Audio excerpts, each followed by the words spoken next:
Okay. Is it time? We're just letting everyone kind of filter in here. Morning, everybody. Thanks for joining us. We have a special guest today. We have two special guests today. One extra special I'm guest. happy to take a back seat to that special guest. Yes. So we can just wait until everybody gets in and then we can start. Do. Okay. Hi, Maisie. Wow, Maisie is feeling really not very cute anymore. She's like, how do I compete with that? Oh, don't look away, Maze. Come on. Okay, Maisie, you're still pretty. Oh my Lord. All right, we are probably good to get started here. I didn't realize that we didn't talk about introducing Bridget. So Bridget, I don't know if you're okay introducing yourself or Yeah. BJ. Yeah, totally. Happy to be joining you all today. I'm Bridget Sumser. I'm a clinical social worker and a Mettle counselor. And this is my daughter, Uma, and she is happy to be here with us too. I suppose. I don't know. I'm projecting that. We're happy to be here. Maybe not so happy to be there. Bridge, we're really happy you're here. I've had the good luck of working with Bridget in one way or another for many, many years, guys. It's really fun to be on the same stage with her, or really with Uma. Okay, wait a second, guys. I gotta turn off my notifications here real quick. Well, I can't figure out how to do that. Okay. Well, sorry. Hi, everybody. Okay, so good to be together again. And thank you, Bridget. Thank you, Uma. So our caregiver series, many of you guys probably have been here for this before. It's an ongoing, it's a series, just like it says. And so we're going to do the basics here for folks who are new. Remember, this is a safe place to think and feel just about anything. You know, this is meant to be something of a private session among us. These are shared, to be clear, but it's meant to be intimate. It's meant to be a place where you really you can let your guard down. It should feel like a safe place. And you're not, everyone's encouraged to jump in, but you don't have to. So we're pretty loose. I'll start with some slides, Bridge and I will start with some slides. We'll just kind of riff a little bit, level set as per routine, and then we'll get to the fun stuff of dialogue with you guys, Q&A, whatever, comments, pinging off each other, etc. So with that, over to you, Sonia. Thank you. Thanks everyone for being here. Just a quick refresher on how to interact with Bridget and BJ after they've gone through the slides. So you are welcome to ask a question, and either way you can raise your hand and we will unmute you and you can ask it out loud and talk with Bridget and BJ. Or if you prefer to not do that, you can type it into the Q&A and I will read it aloud to be answered by Bridget and BJ. So up to you, raise your hand, type it in. And as BJ said, meant to be a very safe space. So if you do not want us to mention your name, please let us know. We are happy to keep you anonymous if that is what is best for you. I also want to mention that if we're not able to get through all the questions, we will record a second session where we do address those and we post that as well. So if we're not able to get to your questions, please know we will address them in a separate session. And thanks again for being here. Right on. Thank you, Sonia. By the way, Sonia, have you ever shown your face on this thing? I have not, and I like it that way. Well, that's very mean. You guys you're missing out up there. Okay. All right. Well, let's get started with all that. Sure. Okay. So, okay. One thing, I don't know, Bridge, you must, it's one thing to gear up for, let's say you got to have a surgery, for example, and that's going to take a few weeks of intensive doing this and that. Okay. That's one thing. When you're signing up to be a caregiver with something like a chronic illness, that can be months, years, decades So, and those beg very different energies, I think is a good rule of thumb. I think one note was if you know you're in something that's got a long tail, got to pace yourself. There should be few emergencies. There'll be moments that feel like emergencies, but really chronic illness as a general rule, you got to find a rhythm and a pace, because you can't stay in a hypervigilant acute state for months on end. You will do damage. So get a sense of what you're signing up for and apportion your energies accordingly. Yeah, I wonder what you think about this, BJ. I think when I think about the marathon versus sprint, it's like a sprint you can really push through, right? You can kind of push things to the side and you can just like keep your sort of eye on the prize and push through. And with a marathon, it's a really hard thing to anticipate, actually. Like you can sort of prepare. And then there are moments along the way when you have to tap out for water when you didn't think you were going to be thirsty, and you need to refuel, and you have to ask for help from other folks when you maybe didn't plan on that. And so it requires some flexibility and can really leave you feeling a little surprised sometimes. You've been going at it for a long time, it's working okay, and then one day it just isn't working.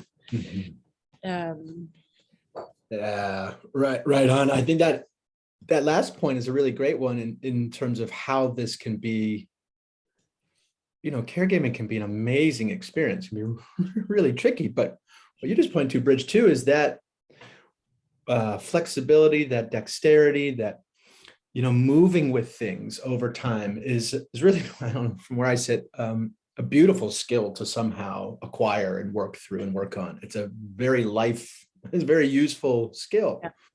And where do you push and where do you let go, and et cetera.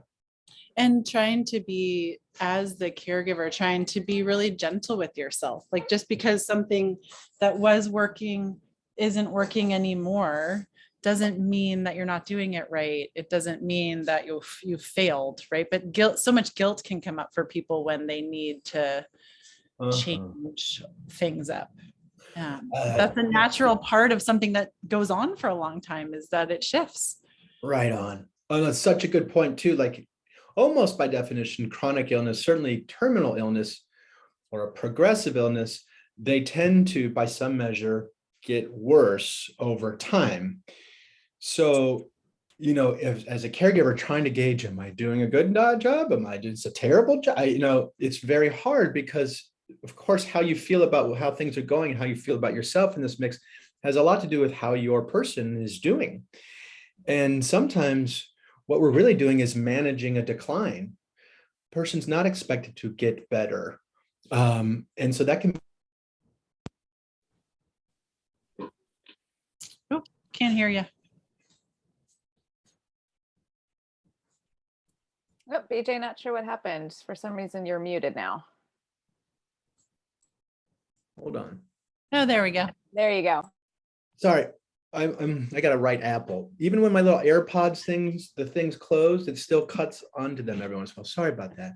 But anyway, just to say, gauging what's success, what's failure, am I doing a good job? It can be really tricky. And another one of the things that can make this work very gratifying, if difficult, is you kind of have to become your own gauge of what's a good job. You can't look necessarily externally to say, oh, mom's doing great now, so therefore I'm doing a good job. So it's really tricky. Your relationship to yourself will have to move as well. Well, shall we move on, Bridge? Yeah. Okay. I mean, this is one just to get across. We always bring this one up just so you hear this language. ADLs, activities of daily living. These are just things to help us understand oftentimes some of the work of caregiving. But also the reason to know this language a little bit is because it has significance for insurance designations, for qualifying for home health, for prognosticating, et cetera. So this phrase means something. It's sort of this is technical language, but also gets at least some of the basics of what caregiving often includes. So you can see them there. I don't know, Bridget, if there's any much to say about them per se. Yeah. I mean, I feel like, and this may be some of the bulk of what we end up talking about in the more conversational bit, but these are the things that sort of live on top of the psychological, emotional, spiritual support, which in many ways at times is the heavier lifting, right? Because it's relational in a different way, and it's less answerable. You know, you can get into your routines of how you manage these very physical things. But how these physical things feel is totally informed by what's happening in our hearts and minds. And Right on. And then like 2 points, like and there's also this sort of bridging between the spiritual and social work that happens. Like, for example, bathing can be a holy event. And if you, as the caregiver, if you bring that sort of sacredness, that beauty, that touch, that poignancy to the mix, well, not only are you helping in sort of hygiene, there's spiritual hygiene to that as well. So there's a lot to be said of not just doing these things, but how you do these things, of course, and the quality you bring to them, even though they're sort of basic and mechanical. yeah, I think also, you know, bathing can be such a beautiful ritual. And for a daughter doing that for her father, that's a really big shift in your relationship, even for spouses to be doing that for each other, right? So it's normal for this to progress over time in terms of our comfort, our familiarity, change of roles, which we'll talk more about. I also just think that, you know, when you're coming in and out of the healthcare system and they're talking to you about caregiving and they're talking to you about what's covered by insurance, what's not acknowledged is the lift of the other things, right? And maybe if you get a really good clinician that you're talking to, they acknowledge it, but nobody's reimbursing your insurance company for the stuff that is the hardest part. Right on. And I will say, and guys, maybe my dog is acting weird. I think there's something going on with her GI tract. I need to go let her out real quick. But Bridge, I wonder if you could riff on how these relate to dignity, what a lot of people consider to be dignity. As oftentimes we get out here. I'll be right back. Yeah, totally. There must be something in the in the stars with dogs and babies currently at the exact same time. Yeah. Yeah. So I think, you know, when we think about caregiving and we think about support and we think about somebody moving from autonomous to more dependent, or I think as BJ likes to talk about it, interdependent, those are massive changes, right? And we build consciously and unconsciously so much identity around our ability to be independent and to take care of ourselves. And so as a caregiver, we can come to helping our person with so much love and admiration and service. And that can be received sometimes in a crunchy way because it's so hard to adjust to having somebody else do these things for you, right? Mm-hmm. So when I think often about dignity for folks living with illness or disability, I think about how much patience is required on behalf of the caregiver to help the person adapt. Mm-hmm. Everybody's adapting and everybody's adjusting, but it really requires a lot of patience. Mm-hmm. Amen to that. Well, shall we move on to the next? Yeah, let's do it. Well, you kind of broached this already. This is real. First of all, just to say, I bet a lot of us on the phone right now, or certainly out there in the world, that word caregiver doesn't line up for a lot of people. In the same way, patient doesn't line up for a lot of people. We use these words as sort of, they kind of get at, most people know what they mean. They kind of get at something. They're kind of basic. But just to say, use your own word. Sometimes like I, by some measure, I was a caregiver with my mom when I was younger. I was her son. I love my mom, period. Yeah, there's no, there are details that go with that, pressures and opportunities and experiences. But just to say, find your word in this mix. It could be spouse, what we're talking about. It could be friend. It could be partner. It could be professional caregiver. So just to name that. But one way or another, there's the relationship dynamic that, before this caregiving action started, before the illness, before the trauma, before the event. And then there's the changes that happen in that dynamic with the act of caregiving. It can be really tricky to toggle between nurse, husband, father, and they beg a slightly different energy or something like that. So just to name it can feel really tricky. And the act of caregiving can sometimes feel like it poaches from other parts, other roles, other dynamics in the relationship. Yeah, and I think there can be real grief there. And in the busyness of caregiving, it can be hard to acknowledge that, right? And also because so often we're so committed to the folks that we're caregiving for that it's hard. It feels almost like a betrayal to acknowledge the grief or the sadness or the anger that comes up in taking on this role. And again, just the busyness and the fullness of organizing all the things and doing all the things can make it really hard to actually acknowledge and be with that feeling. But just for us to take a moment to normalize that it's so, so common.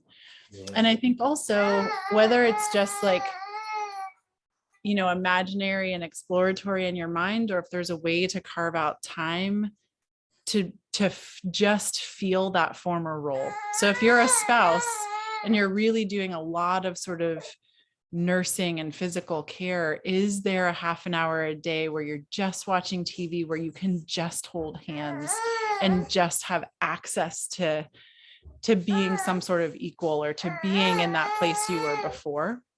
Yeah.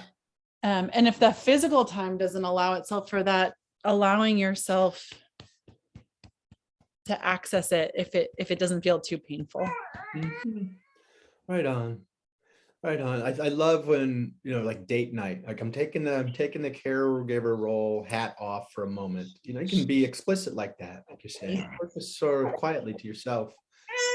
And one way to do that, of course, too, is if love is underneath that relationship to begin with, and it took various forms as spouse or partner or whatever. Okay. But you can still touch into that sort of aquifer of love underneath it. It can still be the origin of your action as a caregiver. We should be sure to talk about what happens when you don't love your person. That is also a piece of this mix. Maybe we'll dog ear that and circle back. That we really need to give that some breath here. Maybe into this slide we can talk about it. Difficult emotions are part of the deal. Nothing wrong with you for feeling weird or angry at your person or angry at the gods for whatever it is. One of the great, from where I said, one of the great potentials of illness, death, vulnerability is it really pushes you in touch with some big truths. And it can force a deep honesty. And for my money, that's one of the beautiful and the great through lines to this work, to grow from it, to be with it. So where was I going with that? Can't remember. But I'll say that along the way, that honesty might include being angry or disappointed or fed up or who knows what. At the end of life, Bridge, I know you and I both worked with families who, they may whisper it, they may not say it out loud, but can be oftentimes where someone's happy that the person is passing, that the person is dying or has died. Not because they didn't like the person, but because they love the person and they know that that person is perhaps out of suffering, but they're also relieved that they made it to the finish line, or that that role is over, or whatever it is. It is very normal to want out of this role at some point, even maybe especially when you really love the person. So there's a lot of emotions swirling around in here, and you got to be really on your game so you don't end up accidentally hating yourself or somebody else by just. It's got to be one of the most commonly sort of whispered feelings at the bedside of someone at the end of life, which is both like, I don't want this to end and I am desperate for this to end. And the guilt there, I think, probably it's just worth saying that anything you felt or are feeling has been felt before, right? in the whole range of emotion. Amen. And I would say, I don't know about you, but I think emotions, we're all kind of innocent before our emotions. They may be unsavory, or they may trigger a guilt or a sense of guilt in us for social mores or whatever else, but I'm not sure we get to control our emotions. I think that's kind of what makes them emotions. I suppose we can sculpt them we can form them on some level, but for my money, one of their strengths, one of the powers of them is they're not our fault in a way. So giving yourself and your person that grace to have a wide-ranging emotional experience, a full experience. This starts getting at what makes a full life. So these are not only welcome, I mean, these are not only, normal and not really a problem per se, they're on some level welcome. Like I said, this is part of getting to bigger truths that might pull us out of our normal daily kind of structures. And that's, if you let it, that can be a really wonderful, enriching experience, if chaotic. Yeah. I think it's probably also just important to note that like difficult emotions often lead to difficult behavior and actions. I'll just talk about myself in relationship to my toddler. He induces a lot of strong feelings for me, and I am not always my greatest self. I can be short-tempered. I can be stronger in my language. To someone outside would probably sound mean, right? Because like we have only so much tolerance for hard feelings while needing to manage a lot of logistical things. And so if you act frustrated, if you act out, if you are angry, if you are mad, if you feel like you've been mean, also very normal. Lots of opportunities for repair there, but it's not like the emotions just like stay in our bodies, right? Like they come out in their own ways, and everybody gets frustrated. Right on. And on that note too, it's sort of like sometimes, and this can be rough because, well, for obvious reasons, but sometimes when we're comfortable enough, when we're intimate enough, is when hard or difficult feelings feel safe to come up and out. So if we're not careful, the person we feel closest to or most bonded to may often bear the brunt of a lot of stuff coming up and out. So it's hard to say, well, that's not bad, that's good. You should be flattered that the person's spewing pain on you. I don't, there's need to be, this is a relationship, there's a dynamic, there's plenty of room for apologies and forgiveness. But just to say, difficult emotions and intimacy are pretty closely allied. I think they're pretty well connected. So if you find yourself with these upwellings or on the receiving end of them, perhaps as a nice starting point is A, there's these are truths coming out that need to come out. B, wow, I'm glad at least that there's space enough for the truth here. Let's work with these. Let's talk about them. Let's deal with them, whatever. Then all of a sudden, these eruptions can be the moments of bond making. Yeah. Some of the people I've found myself, some of the patients I've worked with, I ended up feeling closest to, often started with arguments or friction or misgivings, and we just had to work on it. And then we had the pride of having worked on it, and in the end felt even closer. So yeah. And it highlights for me the importance of support systems. And that doesn't have to be a million outside people or hired people even, but it means that you have somebody you can turn to. So especially in situations of sort of long-term caregiving where the person you're caring for is sort of losing their capacity over time, and they can't engage with you in this stuff. They can't work it through. They can't, right. They no longer have that ability to engage with you relationally in the way that you once did. It's important that you have a place to turn to share those things and sort of work it out by proxy. Huge point. Yeah, right on, Bridge. That becomes, I think it's one of the certain modes of caregiving, certainly with dementias and things, that is a big piece of the puzzle. And then if you can feel like there's nowhere for these relational things to land, you're stuck with one half of a relationship or something like that. But to your point, find somewhere for those to land introspectively, with introspection, but especially with others. These things, if you don't, they turn into inner warts and all sorts of gnarliness. Yeah. And it's okay to just vent sometimes and to tell the person you're calling, like, hey, some of this stuff might sound kind of rough. I don't need you to fix it. I don't need any answers. Can you just like hear me today and just like let it out? So it's not just sort of only in your mind and in your body, but you can sort of like help in it being held, get help. Yes, right on. Get it up and out. Otherwise you will carry this stuff around and you will, it gets really laden.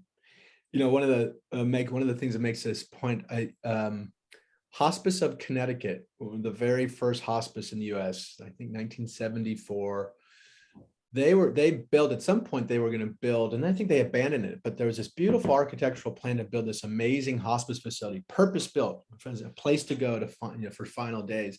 And one of the things the architect put into that design was a scream room, was a soundproof room to go into for families and staff to go into this room and scream, howl, and just get it up and out. I was fascinated to see that. It was in the mid-70s. That was a significant piece of the architectural plan, not just an add-on. It was fascinating. Oh yeah. How bad we all need that regardless of our caregiving, our level of caregiving. Period. Right. Amen. The world is an intense place to try and process. It is. Right. Yeah. Life is, especially if you're paying attention. Totally. Which caregiving begs you to do. Okay, let's see what's next. Well, communication. What should we say here, Bridge? I mean, we were just talking about how the need to kind of express oneself, get things up and out. That's sort of for your own self-care as a caregiver, but it's also for the dynamic between you, for you guys to continue to grow is in some relational way.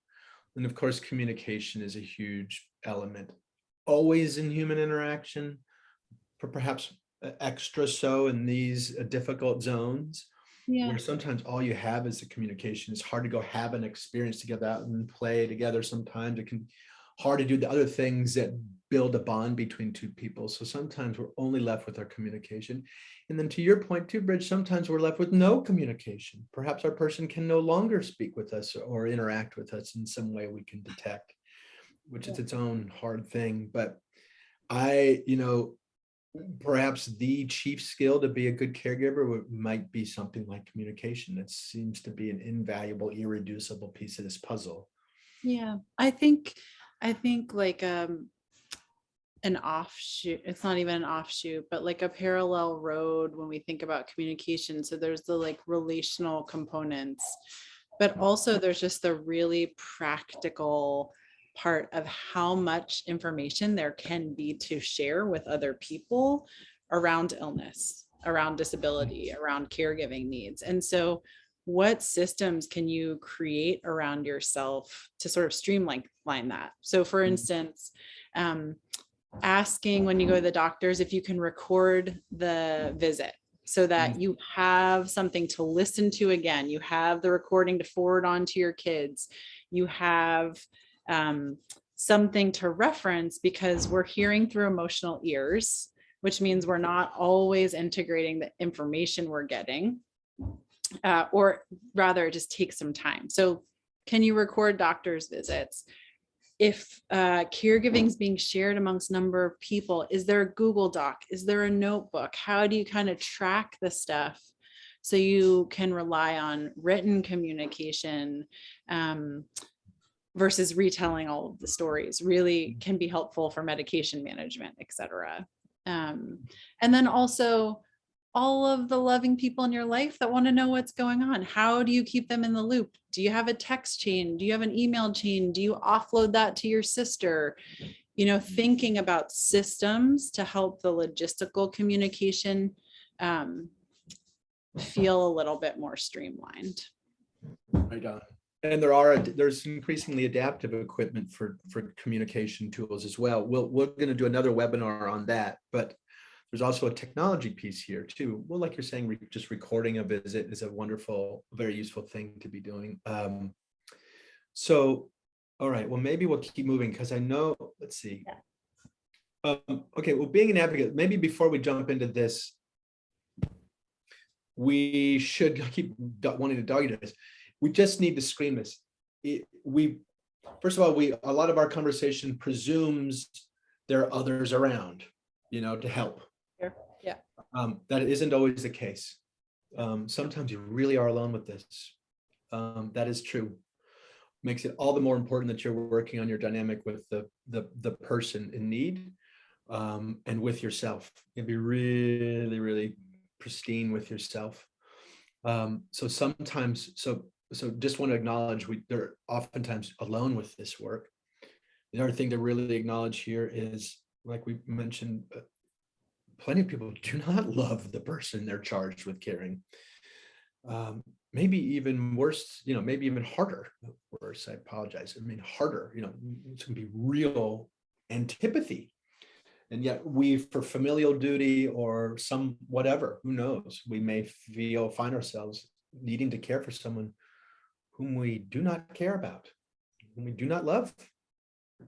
How do you care for someone you don't care about? It is not easy. But one other through line, like we mentioned earlier here, would be honesty. You don't have to pretend. You don't pretend. You need to deal with those feelings one way or another and find your way to being true. But if you find yourself trying to force affection where there is none, etc., that can get extra. I think it's a disservice to both of you. So anyway, just to name it, Bridget, I don't know if you have any thoughts there. But... Yeah, I think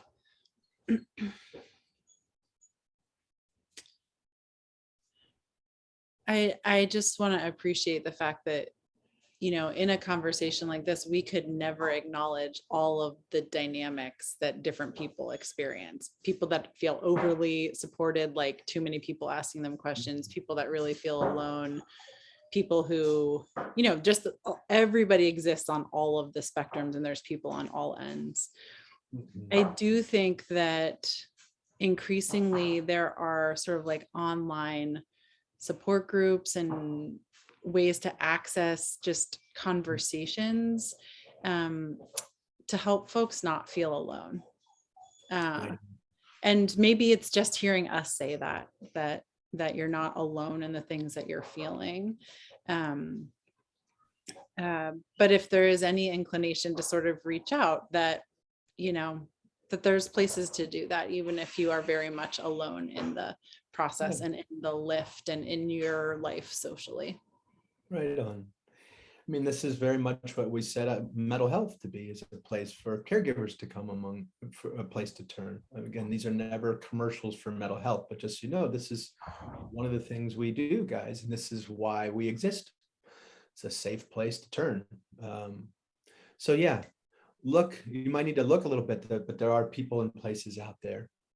And also, as you were saying, just like, there's no way we can do every dynamic justice here.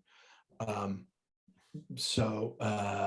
also, as you were saying that, also, you need, sometimes relationships evolve during the years of caregiving. Sometimes people, split up, for example, during an illness. Sometimes they get closer together. Just to, again, here to name that these things happen and there are ways through. You may feel stuck, and on some level that may be accurate by some measure, but it's usually not entirely accurate.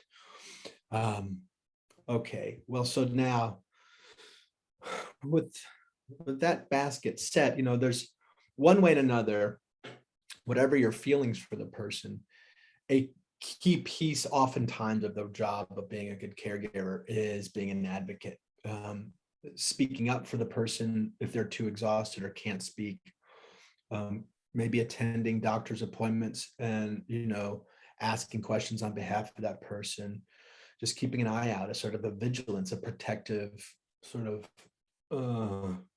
coding around you guys as a unit. Oftentimes you're the one setting that.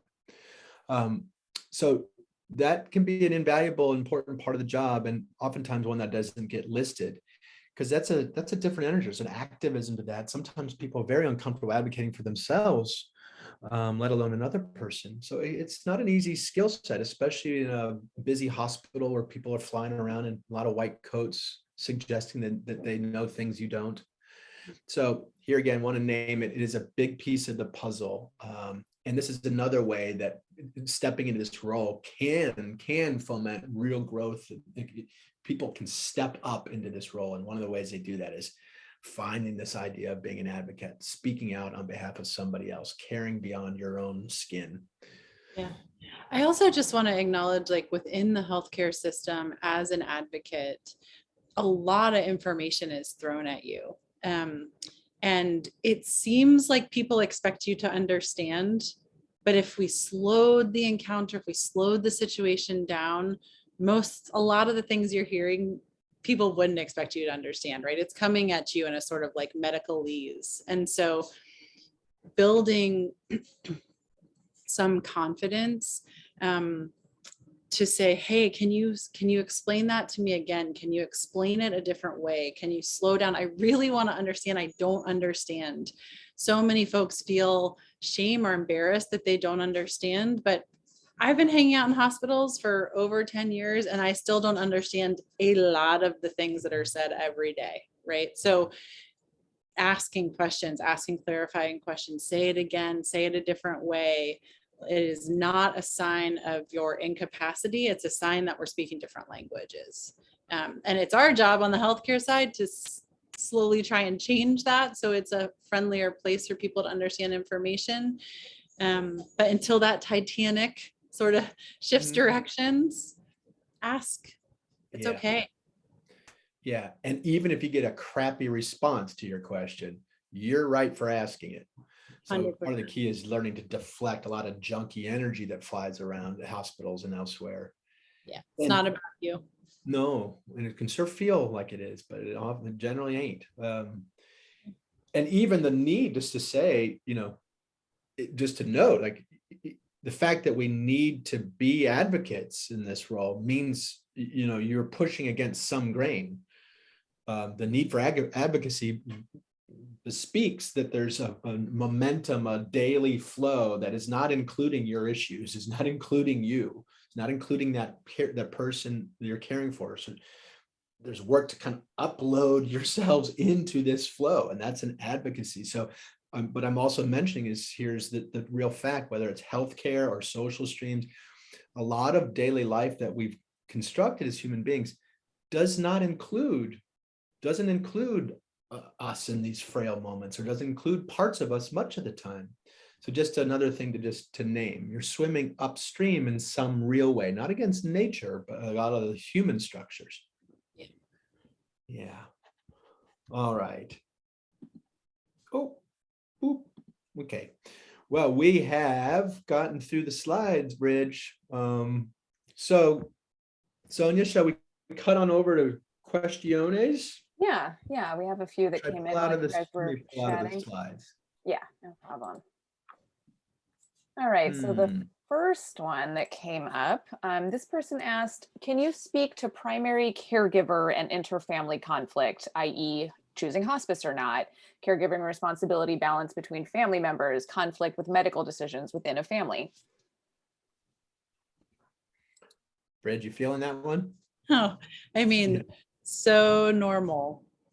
Why palliative care exists in a big chunk of why palliative care exists, which is that this happens all over the place. And when you are a primary caregiver, you are intimately familiar with what's happening in a way that a lot of people are not. And, it's, as we've sort of spoken to in sort of many of these points, like it's an emotional space, right? And everybody, the thing that I think is just like so amazing and rich and hard is that there's the person who has the illness or is living with that, and everybody around them is relating to a different person, right? So that person's the dad, spouse, brother, best friend, estranged dad, whoever. He exists as 7 people in one body, and we're trying to make decisions and plans across that, and we all think we're talking about the same person. And emotionally, that's just like so complicated and dynamic, and we don't usually have the language to acknowledge that, like, my dad is not the same person as his partner's partner, right? We know 2 different people and we're responding from different places. that is just to say that I find it sort of miraculous when the communication goes smoothly at all. And I think we need to give ourselves more credit for the little wins, because there's so much in the ether that can't be named or acknowledged. Right on. That's so beautiful, Bridge. You're right. And it's also true. I bet you've had this experience. Sometimes you'll walk into very complex, everything you're describing. You can feel it swirling around. People having similar experiences, but importantly, different experiences in the same room, and begging different emotional valence. It's quite a swirl. And sometimes it can be very useful to sort of find a North Star in that mix. Like I've heard, moments in family meetings where say something like, when opinions are flying around, like, we all care about Mr. Jones, and none of us, let's just level set, none of us here wants Mr. Jones to suffer, for example. That can be a statement that oftentimes people could, yes, I agree with that. You can find that sort of through line, and that can reorient everyone to some basic goal in the mix or something like that. So sometimes it's helpful to name these through lines or get down to basics. What are we all doing here? But a lot of it is, like you're saying, is holding all these different experiences at once. There is, and not trying to homogenize them, and especially for caregivers, there is no, you go a hospital, right? There's, whether it's hospital infrastructure or policy, there is no place for the caregiver. It's as though they're not, we don't elevate their experience to sort of primary. It's this secondary feeling. Like in a hospital, if you're having family meetings in the hallway, there's no space for the families. There's no, so there's no purchase to this role. We don't honor it in our systems. We don't honor it in our architecture. So anyway, that spills over to the feeling of being a caregiver. There's no place for your experience. And all that is to say, sometimes it's just really magical to remind everybody that everyone gets to have their experience. Sometimes we're talking like Venn diagrams, like there's this huge overlap, all these various people caring about this one person. And a lot of you have this shared goal or interest, but it's not total. The circles don't totally overlap. Each has their own, everyone gets to have their own experience. And sometimes it's just simple, just naming that as a relief. So people don't have to feel like they have to subvert their own experience or ram it into something else. Yeah. I think it's also an opportunity, depending on what stage and what part of the healthcare system you're engaging with, it's an opportunity to ask professional caregivers for recommendations that you all can receive together. Like a primary care doctor could say, hospice would make good sense to me right now for these reasons. You get to receive that information together. It stops being the primary caregiver's job to sort of translate or convince, and you all get to sort of have your reactions to this third party. On our best day in healthcare, we can do that, and that can be really helpful. I also think that, in some ways, this question makes me think, right, that the person with the illness is not able to participate too much because there's all this strife going on around them. And it's why people for a long time have talked about trying to talk about these things ahead of time so that we have North Stars from the person we're taking care of. And those things change over time. What we can tolerate changes over time. So it's not a plan that we can plot out and follow exactly. But if we can say, like, Dad was a lot of things, but watching the news was always central to his day, or being in his home, or he never wanted to be in his home, right? Like, if there's a thing that the person has oriented around over time that then the logistics can fall into place around, doesn't mean that that's the exact thing that happens. It can just be helpful to diffuse the different stances that everybody else takes. Such a huge point, right? So in the form of advanced directives, this is why also naming a proxy, if there's a chaotic blur of people in the mix, but we know that the person has deputized one or two or three people to make these decisions. Well, everyone can have their opinions, But when push comes to shove, we know, everyone knows who's making the decision. So that can be very helpful, naming your proxy, naming your values. So you have these things to orient around and pull you through. Because especially in the US, we all want to serve the wishes of the person with the illness, even if that person wants to delegate their primacy to their family to make a decision, that's fine. But as you're pointing out, a way through can be if this person in the bed has stated their wishes, we know what they want, let that orient the group dynamic and decision making. So yeah, so beautiful. I know, Sonia, were you gonna, it looks like there's someone who's got a hand up. Yeah, Natasha's got a follow-up question to this. Natasha, I'm gonna unmute you here. Hi, Natasha. Hi, can you guys hear me? Yeah. Okay, awesome. I have I've been visiting my previous employer since September of last year, and he's still in hospice. His two daughters decided to put him in hospice last year, and he was in perfect health actually, but he had broken his hip for, I think it was like the third time within a year or so. And it's just so interesting what you guys are talking about right now, because it really, when the daughters decided to put him in hospice, I was really surprised. I had a very close relationship with him, even though I had worked for him for the last like 4 to 5 years. But it's what you guys are talking about, in that my relationship with him was so different than I think his relationship with his daughters. As I got to know his daughters, I heard them talk about their father as a narcissist, and in these other ways that I was really surprised about, because my relationship as his employer was that he was a very compassionate and understanding and giving person. So I was so surprised. And I think they really had a very different relationship with their father. And it sounded like a difficult relationship with their father. And I had no idea. So as these decisions were suddenly, there was a series of things that happened.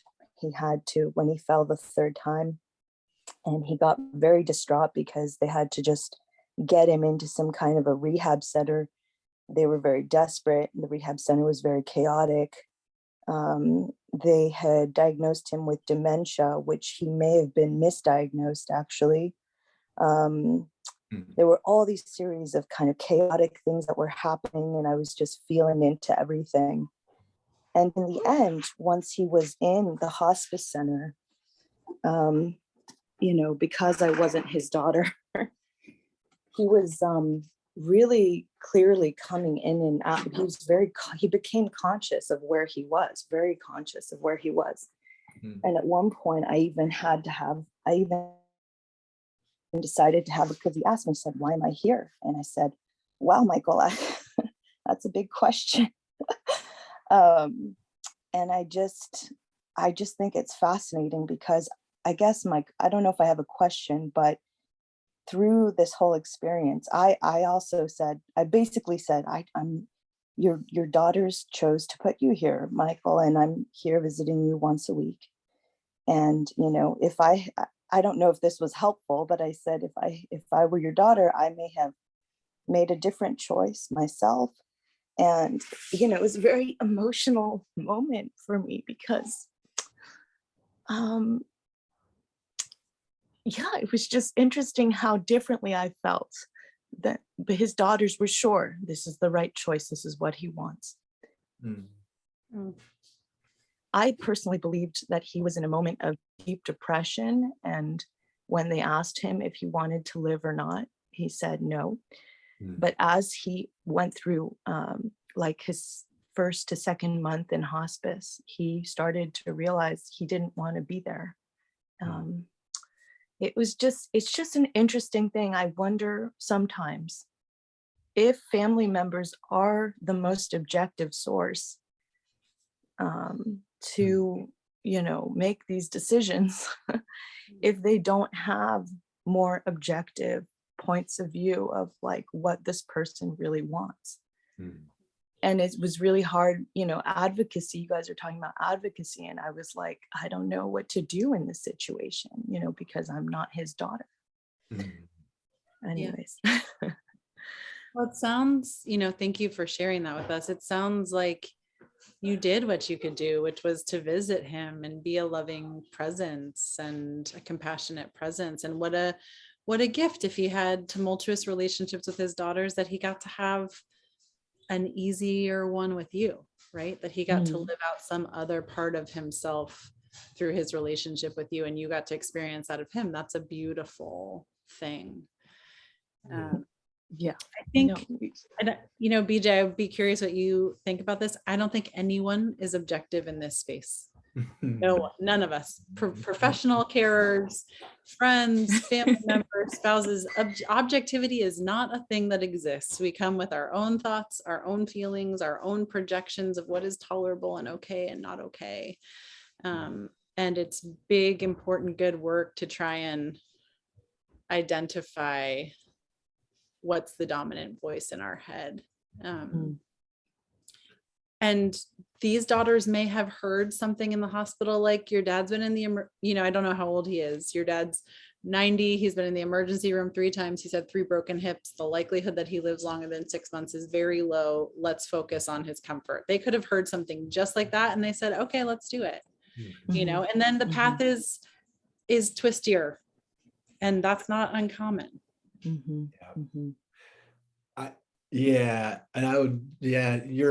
Thanks, Natasha, for this is a really important, you're bringing up something very important here, which is not, it's to get very cloudy. And you know, it's also a reminder of how mysterious families are, how, wow. And how we never, it's so hard to know what the heck goes on in any family or any dynamic. It's wild. It can be astounding.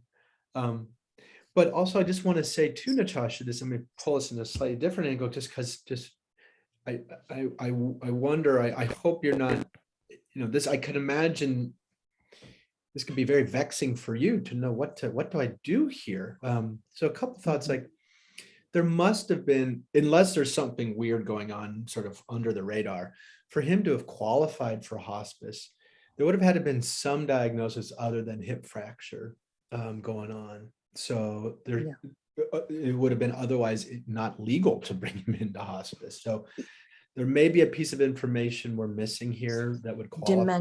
Dementia, BJ. Okay, gotcha. I missed that. Which, yeah. Which, as he's been in hospice, he's been quite conscious. And so that's when even his daughters were like, oh, we were starting to believe he may have been misdiagnosed for dementia because of how conscious he's been able to, like, he's been able to understand what's going on. Yeah. Very, very, very well. It's just, it's a whirlwind. It's a whirlwind. And that brings me to this other point, which is if he's regained, you know, like depression, like you mentioned, can certainly tip us into dementia. Pain, being in a hospital can tip us into something that looks like delirium and delirious. Yeah. Right.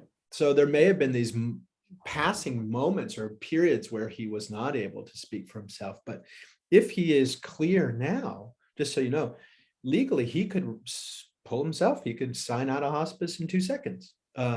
So just know that. So I don't know if that helps, Natasha, to, as you might be worried and you're thinking about this man. If he is thinking clearly, he can sign out of hospice. And lastly, if you're dealing with something like dementia, something for which there really isn't a cure, hospice, just another reminder, is it wouldn't be nothing that hospice would do to hasten his death. But honestly, if he might be getting the best care imaginable from a healthcare point of view in hospice. So there may be all sorts of reasons why he's there that we're not quite sure on, and opportunities to pull him out of there that he would be in command of. And maybe it was a choice too in the end to realize there is something about this mode of care which often beats the pants off the alternatives. So hard to know exactly what's going on here, but one of the takeaways, Natasha, is, as Bridget was pointing to, you get to have this beautiful experience of your own. And I don't know that you need to reconcile it with what you're hearing from the daughters. People are complicated, you know, and it's kind of gorgeous and strange, but I don't know if that helps anything, but thank you for bringing this to us. Thank you guys. No, I've reconciled with it quite a bit, just because I've just, every minute that I spend with him when I visit has been, you know, I spend it in the way that I choose to consciously. And anyways, thank you guys so much. Thank you, Natasha.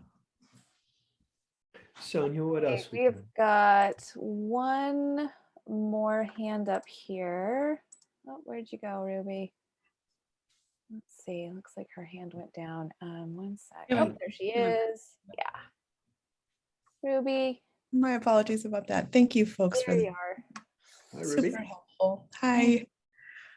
So for many years through being a caregiver, I've thought of it almost as a superpower. And in many ways, it became integrated into who I was, or perhaps I became a caretaker because of who I was. I can't decide which. I chose to be a caretaker. I knew this going into my child's life. And so my question is about disentangling, really being a caretaker and other aspects of our lives, and not maybe not necessarily the day-to-day aspects. Like I bet many of us are able to work outside the home as well and have other types of relationships, but really in our identity, because as you had mentioned, and I related to this completely, we're soulful about caretaking these folks. I mean, we do this with purpose and mixed emotions sometimes, but really with purpose. So any thoughts on that, disentangling being a caretaker and who we are? Thank you. Thank you, Ruby. Bridge, while you're, I'm tempted to ask you, Ruby, how you do it, because you clearly do it. You know, there is, from just the tone of your voice, it seems like you have found a way to, in my mind, a lot of these things, they're not strictly boundaried. Caretaker, ex, mother, there's this sort of vague, kind of beautiful, mysterious stew going on, and you can summon various hats at various moments and move between these roles. That can be, can be very difficult to do. But that's why I love finding the through line, no matter what the role of the moment is. What's the basso continuo underneath this thing? And for you, Ruby, it sure sounds like love is. That's a wonderful one. And then you get to, these are different expressions of that love. So, but that's just sort of an abstract thought just listening to you. But I wonder how you're doing it, Ruby, because it sure sounds like you are. Well, I appreciate that. And I think love is exactly it. And I don't mean to be too abstract either, but I can't come up with anything else. Well, the sad ending to the story is I have time to think about it now because I'm no longer caretaking. My son passed away last year. But I think and when I say, I do think it was love, because I found the love in the other aspects of my life too. I love my work. I love my other relationships. And but he was the largest part of that. And I think the reason I'm thinking about it now is, one, I have time. When I was actively caretaking, I did not. And this is why I think something like this is so wonderful for active caretakers. I wish I had it, you know. But secondly, because now I'm transitioning out of it, I still find myself very much attached to the caretaker in life. Not necessarily like in a codependent way, but in the sense that, for example, I want his memory to live on, and I have these new passions, but I'm all about still loving him and caretaking his memory. So I'm trying to figure out what lines to hold.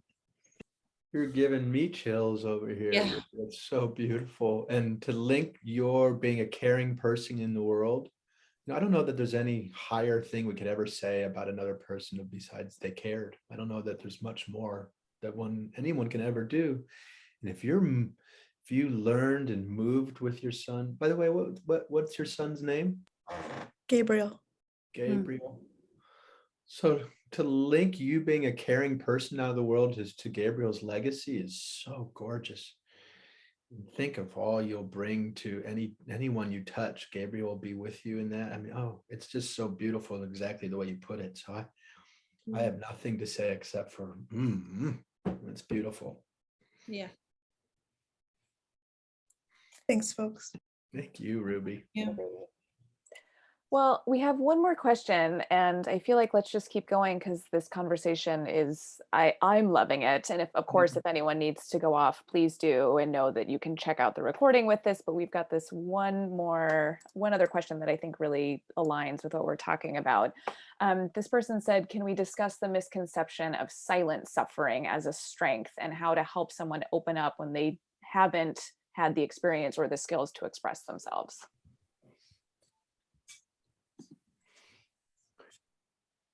Bridge, what you thinking over there? Oh. Or are you an oxytocin dream? Yeah, I'm in just feeling land.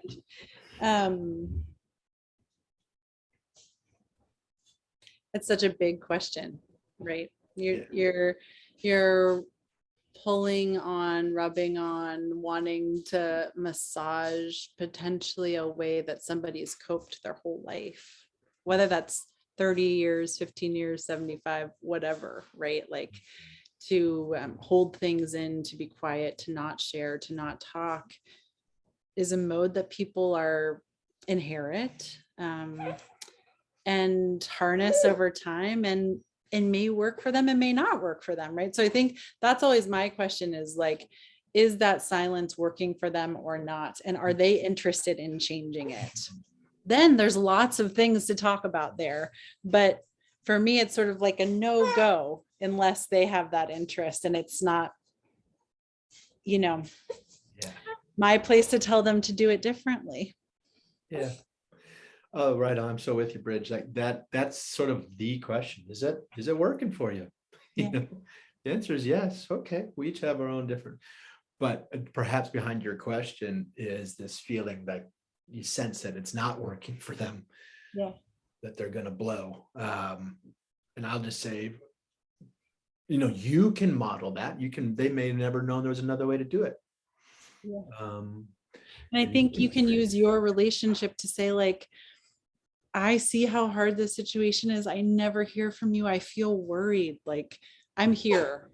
If you want to talk, you use your own relationship and service to them. If you have some sense that it's not working and they maybe don't have that sense yet. But I think especially when it comes to sharing things that maybe someone sort of couches as private or intimate or not for public consumption, people really have to come to that. And sometimes you come to it through the breaking point, through the like sort of breakdown or meltdown because you can't hold it anymore. And sometimes it comes through gentle nourishing of a different relationship. But it takes the time that it takes. Yeah.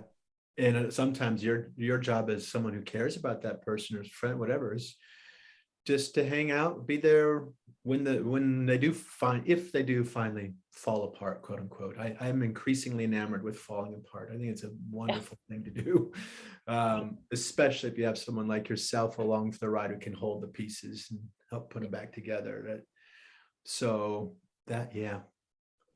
think you're on it. I see a note here about presence. Yeah, that's it. Presence. Just be present with whatever's going on, not judging it, being present, holding that through line, being there, holding the shore sometimes when someone's bobbing out in the ocean. But yeah.